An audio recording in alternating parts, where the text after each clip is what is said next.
Let me ask you something personal. Have you ever been in a situation where you felt completely prepared to speak? You've studied the grammar for years, you've memorized the vocabulary lists, you can write a perfect essay. But then, the moment a real person looks you in the eye and asks a simple question like, "So what do you do?" your brain just shuts down. It goes blank, total silence. Your heart starts pounding, your palms get sweaty, and you physically freeze. You want to speak, but the words are stuck in your throat. If this happens to you, I want you to know you are not broken, and you are definitely not alone. But today, that changes. I'm going to give you the practical blueprint to unfreeze your mind and unlock your English voice. The problem, the heavy start. Hello everyone and welcome. So why does this freezing happen? It's usually not because you don't know enough English. It's because the first few seconds of a conversation feel incredibly heavy. When someone approaches us, we instantly go into exam mode. We overthink. We start worrying about grammar rules before we've even opened our mouths. We try to construct a perfect sentence from scratch, and the pressure becomes so high that nothing comes out. We get stuck in our own heads. In fact, if you've ever searched for how to stop translating in your head, you know exactly what I'm talking about. That mental translation process is too slow for real-time conversation. But there is a solution. We need to stop trying to be perfect and start being prepared. We are going to break this down into 3 powerful tools. Tool number 1, automatic openers. The first reason we freeze is that we don't know how to start. The solution is something I call automatic openers. Think of a conversation like a locked door. You don't need to build a new key every time you approach a door. You just need to carry a master key that works everywhere. Automatic openers are short, friendly, pre-memorized phrases that act as that master key. These aren't complicated sentences. They are simple, natural, and flexible keys that you can use in almost any situation. Because you practice them beforehand, they bypass your brain's panic mode and come out automatically. Here is what this looks like in real life. Imagine you meet someone new. Instead of standing there in awkward silence trying to think of a complex grammar structure, you trigger an automatic opener. "Hi, it's so nice to meet you." Or, "So, how's your day going so far?" Or, let's say you're in a new place. "So, have you been here before?" Or my personal favorite, the compliment opener. "I really like your jacket. Where'd you get it?" Do you see how simple that is? These phrases are not difficult. They are keys. When you have 5 or 6 of these ready in your pocket, you don't have to worry about the first 10 seconds of a conversation. Here is your assignment. I want you to write down 5 openers that feel natural to you. Practice saying them in front of a mirror. Say them in the shower. Treat them like a favorite song that you know by heart. When the music starts, you don't read the notes, you just sing. Once these live in your mouth, you will never freeze at the start of a conversation again. Tool number 2, the power of visualization. Now let's move on to the second tool. This is a technique used by professional athletes and top public speakers, but it works like magic for language learners.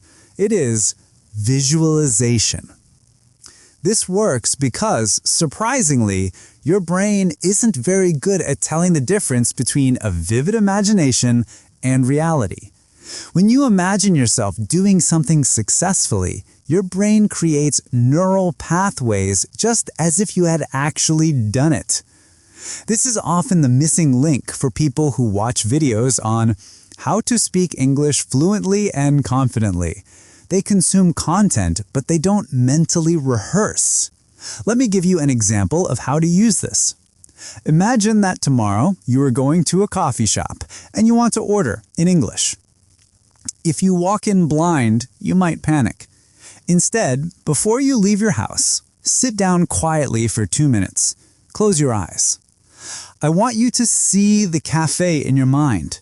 Imagine the smell of the roasted coffee. See the barista standing behind the counter. Visualize the menu board. And then, in your mind, watch yourself walking up to the counter and speaking clearly. Hear yourself say, "Hi, could I get a latte, please?" Run this movie in your mind a few times. Feel the confidence in your body. By doing this, you are giving your brain a preview. You are rehearsing without the pressure. So when you actually walk into that real cafe, your brain goes, "Oh wait, I know this situation. We've already done this." It won't feel new and scary. It will feel familiar. You can do this for a job interview, a phone call, or even a chat with a friend. Visualization takes the surprise out of speaking. Finally, we have the third and perhaps most powerful tool to stop freezing. It is called chunk training. The biggest mistake learners make is studying English as single, isolated words. You memorize lists: apple, table, quickly, beautiful, idea. But when you try to speak, your brain has to grab these single words and glue them together using grammar rules. That is a slow, painful process. It's like trying to build a house brick by brick while someone is watching you. Native speakers don't do this. We don't speak word by word. We speak in chunks. A chunk is a group of words that always travel together, like a small family. Instead of building a sentence from scratch, you can just take a whole chunk and drop it into the conversation. It's like playing with Legos. Instead of loose bricks, you have pre-built walls ready to snap into place. Let me show you the difference. Instead of thinking, do, you, mind, if, I, you learn the chunk, do you mind if I? This is one unit of sound. You don't analyze the grammar, you just use the block. Do you mind if I open the window? Do you mind if I sit here? Do you mind if I borrow this? Here are a few more power chunks you should know. At the end of the day, used to summarize a point. That reminds me of used to transition the story. I'm not sure, but I think used when you are uncertain.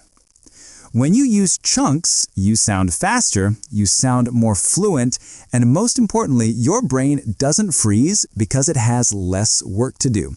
You aren't building, you are assembling. To practice this, pick one chunk today.